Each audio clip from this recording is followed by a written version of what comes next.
আজি একাদশ আন্তৰ্জাতিক যোগ দিৱস অন্যান্য প্ৰান্তৰ লগতে শিৱসাগৰৰ ঐতিহাসিক ৰংঘৰৰ চৌহদতো yoga for one earth one health এই থিম লৈ উদযাপন কৰা হয় আন্তৰ্জাতিক যোগ দিৱস ৰাষ্ট্ৰীয় আয়োগ অভিযান আৰু জিলা প্ৰশাসনৰ উদ্যোগত উদযাপন কৰা হৈছে যোগ দিৱস ৰংঘৰৰ বাকৰিত উদযাপন কৰা যোগ দিৱসত মুখ্য অতিথি হিচাপে অংশগ্ৰহণ কৰে কেন্দ্ৰীয় মন্ত্ৰী পবিত্ৰ মাৰ্ঘেৰিটাই ইয়াৰ উপৰিও জিলা আয়ুক্ত আয়োগগণ জিলা আৰক্ষী অধীক্ষক সুব্ৰজ্যোতি বৰাসহ বিভিন্ন চৰকাৰী বেচৰকাৰী অনুষ্ঠান প্ৰতিষ্ঠানৰ কৰ্মচাৰী ছাত্ৰ ছাত্ৰীসকলে অংশগ্ৰহণ কৰে আন্তৰ্জাতিক যোগ দিৱসত অংশগ্ৰহণ কৰি যোগ ভাৰতীয় জীৱন সভ্যতাত অবিভিন্ন অংগ বুলি ব্যক্ত কৰিছে তদুপৰি যোগক ৰাষ্ট্ৰসংঘৰ যোগেদি বিশ্ব দৰবাৰলৈ লৈ যোৱাতে প্ৰধানমন্ত্ৰী নৰেন্দ্ৰ মোদীয়ে প্ৰথম প্ৰচেষ্টা হাতত লৈছিল আৰু বৰ্তমান 193খন দেশত আন্তৰ্জাতিক যোগ দিৱস উদযাপন কৰা হ'ব বুলি ব্যক্ত কৰিছে কেন্দ্ৰীয় মন্ত্ৰীগৰাকীয়ে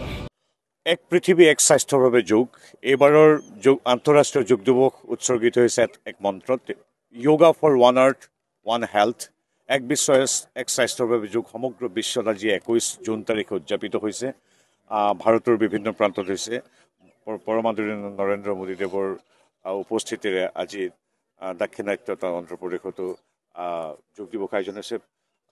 লাখ লাখ সংস্থাই কোটি কোটি মানুহে কেৱল অসম বা ভাৰতে সমগ্ৰ বিশ্বত উদযাপন কৰিছে 193খন দেশত যোগ উদযাপিত হয় আৰু আটাইতকৈ গুৰুত্বপূৰ্ণ কথা ৰাষ্ট্ৰসংঘত যেতিয়া নৰেন্দ্ৰ মোদীদেৱে ৰিজলিউশ্যন আনিছিল এটা অভিলেখ ৰাষ্ট্ৰসংঘৰ যে 177খন ৰাষ্ট্ৰই প্ৰধানমন্ত্ৰী মোদীৰ এই প্ৰস্তাৱ মানি লৈছিল যে হয় 21 জুন তাৰিখে সমগ্ৰ বিশ্ব উদযাপন কৰা উচিত যোগ দিৱস যোগ আমাৰ ভাৰতীয় সভ্যতাই আমি ভাৰতীয় লোকে আজি হাজাৰ বছৰ ধৰি তাহানি মহাকাব্যিক যুগৰ পৰা আজি পৰ্যন্ত আমি উদযাপন কৰিছোঁ প্ৰতিদিনে যোগ ভাৰতীয় সভ্যতাৰ ভাৰতীয় জনজীৱনৰ ব্যক্তিগত জীৱনৰ সমাজ জীৱনৰ এক অভিন্ন অংগ কিন্তু এই যোগ আমি এতিয়া পৃথিৱীৰ অন্য প্ৰান্তলৈ লৈ গৈছোঁ নৰেন্দ্ৰ মোদীদেৱৰ উদ্যোগ তথা তৎপৰতাত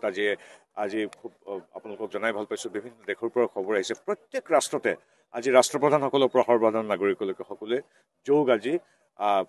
যোগৰ এই অনুষ্ঠানত অংশগ্ৰহণ কৰিছে যোগ আজি উদযাপন কৰে যোগ আজি জীৱনৰ অভিন্ন অংগৰূপে প্ৰত্যেক নাগৰিকে বিশ্ব নাগৰিক আজি লৈ যায় এয়াই হ'ল আমাৰ ভাৰতীয় সভ্যতাৰ জয়গান আৰু আমিও আজি আমাৰ ঐতিহ্যমণ্ডিত ৰংপুৰৰ শিৱসাগৰৰ এই ৰংঘৰত আজি আমি স্থানীয় ৰাইজৰ সৈতে যোগ অভ্যাস কৰিলোঁ ইয়াত চৰ্চা কৰিলোঁ আৰু আমিও কৃতজ্ঞ যে স্বৰ্গদেউ প্ৰতাপ সিংহৰ দ্বাৰা আজি প্ৰায় 280 বছৰ পূৰ্বে প্ৰতিষ্ঠিত এছিয়া মহাদেশৰ প্ৰথমটো পেভিলিয়ন বুলি কোৱা হয় এই ঐতিহ্যমণ্ডিত আমাৰ ৰংঘৰৰ সন্মুখত স্থানীয় জিলা প্ৰশাসন আয়ুষ মিছন আৰু আমাৰ আৰ্কিঅলজিকেল ডিপাৰ্টমেণ্টৰ লগতে আয়ুষ মন্ত্ৰালয়ৰ সহযোগত আমি আজি ইয়াত উদযাপন কৰিলোঁ যোগ দিৱস গতিকে আমিও খুব সুখী আনন্দিত আৰু এক অনন্য অনুভৱ বিশেষকৈ ৰংঘৰৰ বাকৰিত কৰি এক অনন্য অনুভৱ কৰিছোঁ শিৱসাগৰৰ পৰা মণি গগৈ ৰিপৰ্ট N24 আসাম